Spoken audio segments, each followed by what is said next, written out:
All right, hey everybody, welcome back to the eBay shop. My name's Corey. I'm Teresa. And we are Grams and Pops Vintage, and today we're going to talk about some things that are, things we wish we had known when we first started full-time reselling? Yeah, I think a lot of them are. And some we've just learned as we've went. I think, what did we say? Things we wish we had known when we first started selling, Yes. I guess. Yes. So maybe that's what we'll do. We'll see. This could go off track. We don't know. When do our videos not go off track? But we do have some things that sold over the weekend, of course, and we don't have to ship today. We do. No. We're going to ship today. We're just not going to take it to the post office. We're not going to ship today. We're going to label and package today. We are going to pack and print the labels. We're just not going to go to the post office because it's Memorial Day. It's closed. It's not open. Not open. We can't. I don't know where we'd put them, and I don't want to leave them sit there because we got a really big one today. So way to go, slackers at the post office. Well, Riley only gets 2 days off because he had to work on Saturday, so he only gets Sunday and Monday off. 2 days is two more than we got. We don't get We days didn't work off. at all on Saturday. Oh, maybe we get days off. I don't Maybe think we we're the really worked on slackers. Friday. We might be the slackers here. So Maybe. right. What's the first thing sold? We sold a Scentsy. This was a unique one. I found it and I was like, oh my gosh. Yeah, I said, oh my gosh. It is a Scentsy UNC Tar Heels, North Carolina, Chapel Hill, full-size Scentsy warmer with the bulb. Yep, that's what it is right there. And it's never been used. Like there's no wax in it or anything. I listed it as used. Did you? Yes, I did. I don't have the box, we don't and I have the can't box. prove that it's brand new, and I don't list it like that if I It's can't. definitely Plus, never- it's missing the cover on the bottom. It's definitely never been used because you can tell when those have had wax in them. I think they used it as decoration, but Yep. that's an expensive decoration piece because that sold for $60, and mine was one of the very few that was on there. And next we have some more supplements going out, hopefully to the right place this time. We do. We have Heart and Soul's bone marrow and liver 100% grass-fed dietary supplement. Yep. We bought a box of these different ones. We just grabbed the ones that were sealed and we made sure none of them were expired. And these have actually sold pretty good. What'd that one sell for? We bought 5 Yep. and I only have 2 left. But on a positive note, before I tell you, It's all positive. well, I know, but before I tell you what it sold for, I have rectified my issue with my last one that I shipped to the Finally. wrong person. I refunded the one the one person that sent it back. And I didn't have the thing to send back to them, so I refunded them. And then the other person now is in transit sending me back the other The supplement. supplements. And I have now created a label today to send her original thing she ordered. Yep. So thank goodness for understanding customers because we botched that one. And by we, I mean Teresa did. I did, but that sold for $41.99. Who pays $40 for a supplement that may or may not work? Apparently they're expensive. I don't know. I don't know. I have one other one that I think I have listed as $60. Like, who pays it? On their website, it's like $90 for a bottle of it. Well, that's why they're paying that then. All right, so the first thing in full-time reselling that really, it's probably hard to tell by watching YouTube videos because YouTube videos, a lot of what you see is the fun stuff, the sourcing, the finding, the treasure hunting. This piece will burst your bubble. Yep, that fun part, that sourcing and treasure hunting, that's 10 to 15% of what you do as a full-time reseller. It's really the minority part of the business. It's the funnest part. Mm-hmm. But it's also the part you do the least of, probably. It is. So lately though, I will tell you we've been sourcing a lot more. I still list like every single day. I spend my days out here in the shop, but we have been sourcing a lot more on more days than just one. It is season for sourcing, so we source more during this season. But in general, you have listing, you have researching, you have the bookkeeping, you have the packing and the taking stuff to the post office. Like there's the other parts of this business are a much larger part of the business as far as time commitment than the sourcing is. If you're sourcing, if you're sourcing more than you're doing all those other things, then you're just building a death pile. You're a hoarder. Like or you may not be a hoarder, but you're going to be a hoarder because you're going to be buried in stuff. You are going to have either a very large death pile or what other people call it, a very large profit pile that will never make you profit. Yeah, it's not profit if you can't get it listed. So that is kind of the depressing part of what we found is the funnest part, the part we enjoy the most is the part you get to do the least in this business. And while you're doing it, it is exciting and it is fun, but it really is the smallest part of making this work. If you're trying to make it work full time, if you're doing this part time, that changes. Yes. Like I could see where you'd list half the time and all that other stuff about half the time, and then you'd source half the time. But even then, it's only about half unless you're just building a collection. We don't collect. Well, We don't. We try we not to collect collect. Chucky dolls. We have try a few not to. Chucky dolls. Someday we'll probably sell them too, though. You can't sell the one. Your kids gave you the can't. talking Chucky. Well, that's all right. I don't like the kids that much. Yes, you do. No, I don't have the collector mentality, so I don't like either. things. They're cool. Like my dragon head. Like I wanted one of those, and it is cool. But I've had it and I've enjoyed it, and at some point we'll probably sell it. So that's kind of the way I do it. I don't really collect anything. All right, what's sold next? We sold, I think I say this right, but somebody correct me if I don't, Leupold. It's Leopold. Matt says it's Leupold. I don't know. It's French. It's a Leupold. I've always said Leopold. Leopold. I'll do it that way because then it gets all the syllables in there. Dual dovetail 2-piece silver scope base for Remington 700. Yep. So that's what it is. Scope base that bolts to the top of your rifle. We paid up for these. We did pay up for these, but we bought a whole box full of them, different makes and models of them. And what do we pay? Like 15 a piece for them? I think so. And we bought a bunch of them. So these are selling pretty quick though. What'd that one sell for? $35.99. Yep. So individually, they wouldn't have been worth paying 15 bucks a Nope. piece for in pretty much every case, even the ones that sell for 50 or 60. But because we got multi-quantity and we got so many of them, the margins are there and they're selling fast. Yep. This was my funny day. Actually, I don't know if it was funny, but it was my very fun negotiation day. It was funny from my standpoint. I was out in the other room listening to her negotiate with the lady.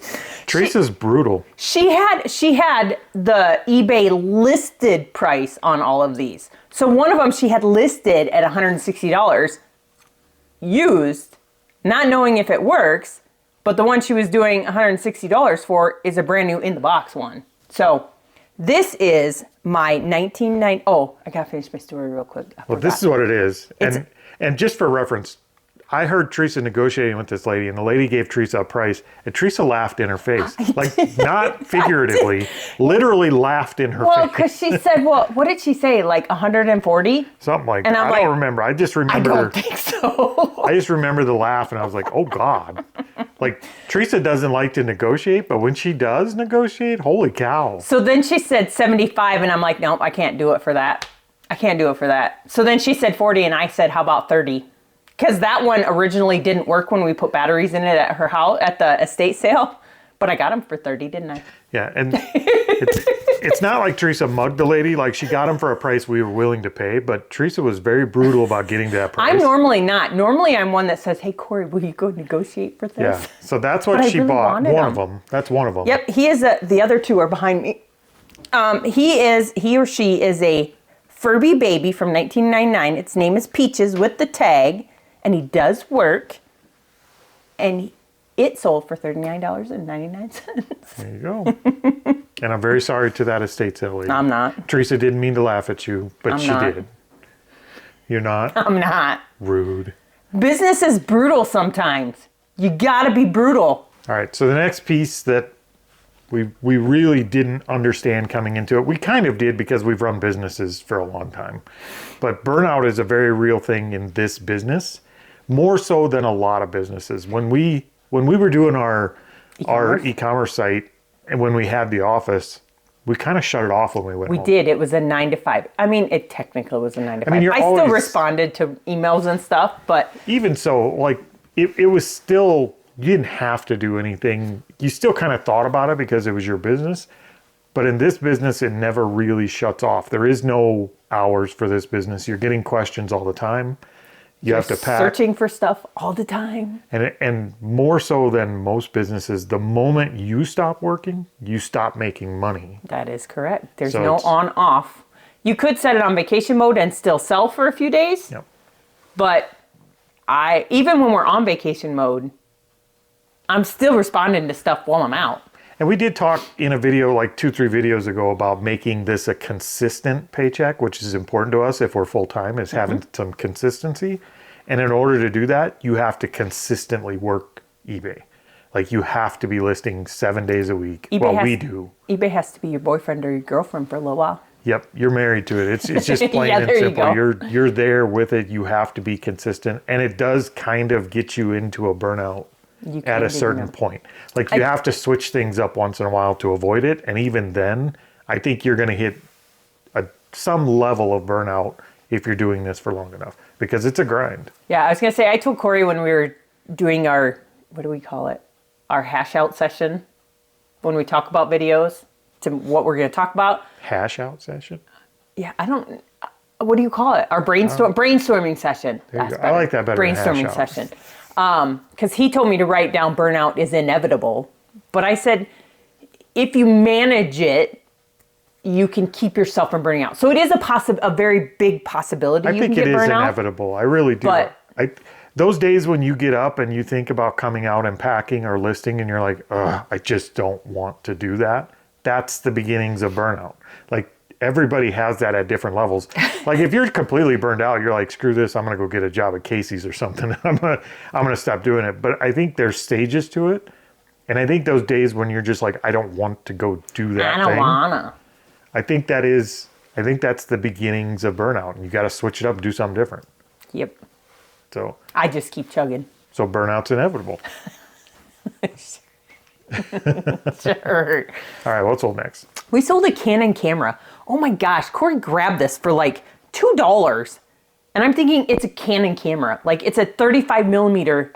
The old Canon film camera. kind. How often do you see them in a box though? Nope, it's a Canon SureShot Telemax 35 millimeter point and shoot film camera. Did I test it? Oh, tested with box. I didn't do the battery because the batteries for these are like $10 to $15 a piece.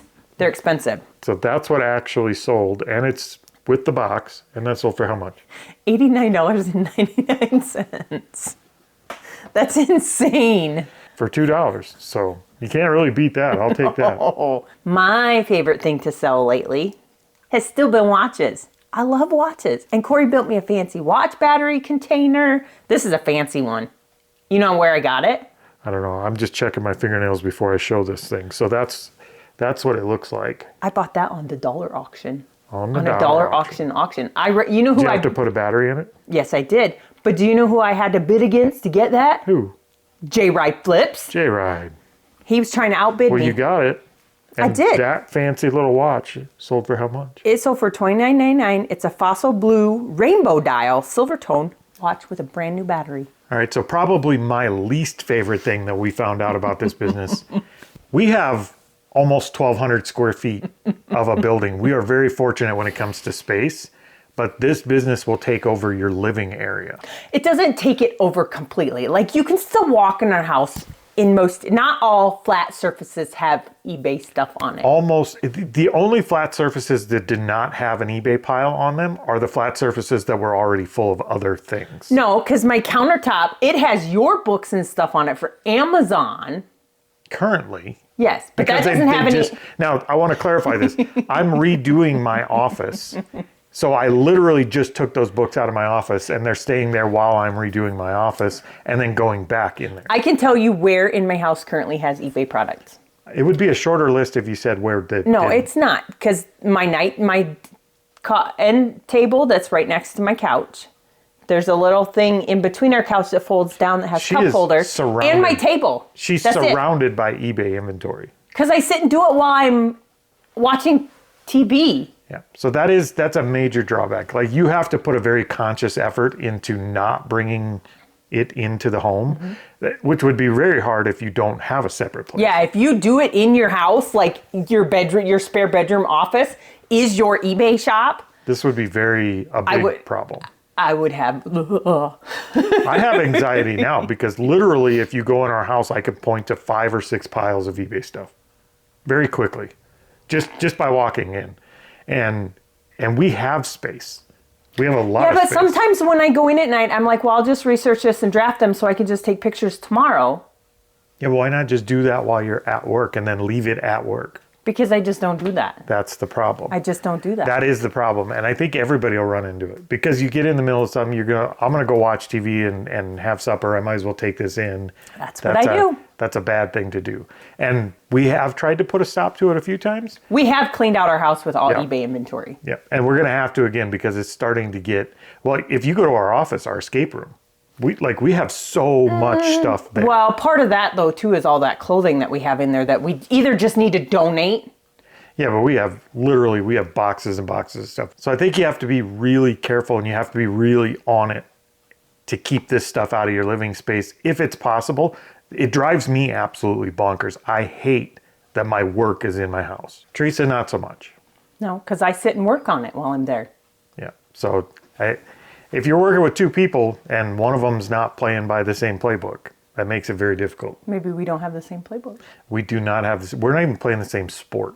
Yes, we are. No, we're not. Yes, we are. We're playing the sport of eBay. All right, what's sold next? We sold some football cards. This was a gigantic sale that I held off on accepting, but It's a repeat buyer. it is. He just recently bought 5 boxes of cards for $850, and then he came back as soon as, because I only put so many on Yep. at a time, but then I turned around. One, you don't want to ship many more No. of these. Like we put 10 at a time up, and even shipping 10 boxes of that gets crazy heavy and Yes. big. So he ordered 5, which we shipped, which will not be delivered yet before these ones ship tomorrow. But he ordered 10 boxes at $170 a piece. So that was a $1,700 sale. And those are going out tomorrow. Are these? Football So we cleats? got Are these football cleats? Yes, they are. Okay. And Somebody they're said brand you new. tell by they're either pointy or they're like spades, like they're long. What kind of cleat Well, it is? you either have golf cleats, track cleats, softball cleats, or Yeah, I don't know. I watched somebody tell how you tell what kind of cleat it is. I'm assuming these are football cleats because Teresa said so. They but are. I don't know. They are Adidas Men's Freak Ultra 22 white gold metallic football cleats in a size I don't know because it doesn't show up right now. I don't know. They got a tag on them, Size 10. size 10. They're brand new. They've never been They worn. are. I got those at the Padres for $3 and we sold them for $50.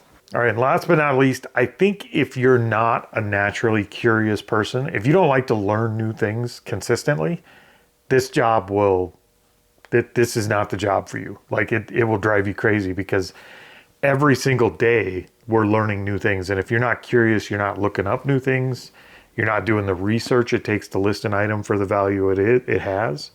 Like you really do have to be a naturally curious person. I do. I Google everything. Like if something comes up and we're driving down the road, I will push the button and make Google search it for me. Yeah, she can't well enough. Like she can't see a weed on the side of the road and be like, "What kind of weed is that?" I don't know. No, like I don't know is not something she can say and then just let it go. We were curious. We saw a Cybertruck the other day. And so we were talking about it. And I'm like, I wonder how far those things get because they got to be super heavy. Like I know like the Tesla, the little cars get pretty far. 500-600 miles, I think. Yeah. I don't know for sure. So I pushed the button on my car and I asked Google. And Google told me it gets 350 to 400 miles per charge. Sometimes I'm very comfortable just saying I don't know something and just leave it be it. I don't know. Teresa does not possess that ability. Like I love learning things, but I deep dive and learn a lot about one thing. Teresa needs to know everything. Like she's very curious. I don't know everything. She doesn't know everything, like to know stuff. But she can't. Like she can't stomach not knowing something that she says that she's identified as something she doesn't know. Once she says, "I wonder," there's a Google search coming up. There is. So those skills, like she's curious, and I love learning and deep diving into things. So if you're not that type of person, this job would get very difficult. No, because you'll find stuff. For example, the Novi Stars that we bought. I didn't know what they were. They looked like weird dolls. Yeah. So I went back to the car and I Googled it and I'm like, ooh. So I went and grabbed them and I learned more about them. Like they're fancy. I sold one for $399, paid $2 for it. And even in those, there's some that go for like $30, $40. There's some that go $200, $300, $400 and up. So you have to get in and do the research and deep dive to find out what you have and what makes them worth more or less. And you really have to possess the want to do that. Otherwise, it becomes a very tedious job when you're constantly having to research something. See, now I will tell you, I only go a certain point into it. Yep. But with my sister selling, she deep dives like like no other. Like she'll go back to figure out when the company started making stuff and if they're still around and their techniques of making stuff. Like I don't go that far. Yeah, and that's a huge bonus attribute to have as a person if you're going to be doing full-time reselling, because that's something you can't really learn. That you either are a curious person or you like learning, or you don't. And if you don't, this job would get very old very fast. It would, because all you're doing is Google, look it up. Okay, let's list this. I like it. Yeah. Well, it'd be like finding the thing you like to do the least and then saying, let's double down and do that every day. It just wouldn't make sense. Like mowing. Yeah. So, all right, what's sold next? We sold a lot of jewelry. This came out of a whole bunch of the proxy bid stuff that I got, like lots and lots of jewelry. Is it actually all Avon? It is all 100% Avon jewelry. So I lotted it all up by brand for a few different brands. This one is all Avon. It's bracelets, necklaces, brooches, earrings. I don't even remember what else. I think that covers almost everything. So big old bag of Avon jewelry. There are... Oh, I didn't even put how many pieces are in Try that. not to tangle it all up. There's quite a few in there. There's clip-on earrings. There's all kinds of stuff. Little trinket box. Yep. So what's Avon jewelry bag go for? $39.99. All right. And last but not least, we're going back to the old school spark plug cleaner here. Corey laughs at me when I bring some of this stuff home. So But you don't run into spark plug cleaners every day. Oh, so but you almost have to stop and say, okay, I better look that up. I got, how did they say it? I got blessed by it? No, I don't think that's the right word. So the only way to use it, there's no plug. You have to plug it into your car, like your lighter. It's a lighter, 12 volt lighter. So what did I do? I went out, plugged it in my car, pushed the power button. I think I have one somewhere. I just gotta find it. We have spark plug Not spark plug. things that we are not spark plug, like car plug, like the cigarette lighter plugs that we use for our escape room to plug some 12 volt devices into. So we have I think it's here the equipment somewhere to test those. I think Teresa just saw the easy way. Just I go to the did. car. I'm I'm surprised your car has a cigarette lighter plug still. I do that with Well, they don't have the lighter. They just have the plug for accessories. I do that with all of our radar detectors when you get them too. We do. I plug it into that. So I took it out there and I plugged it in and I hit the power button and I got blasted with sand or whatever the medium is that is in that thing. It did not feel good, I can tell you. So what's something like that sell for? $37.99. All right. Well, I think that's it. So we do have a bunch of packing to get done. It is Monday, so we could take our time because it's a holiday. Yep. We don't have a set time we need to be in for UPS or anything like that. We could have just waited and packed all of this tomorrow on reseller therapy. And we can. No, we're not. No, we're not. All right. So I think that's it. We will see you guys next time. Hasta la vista, baby.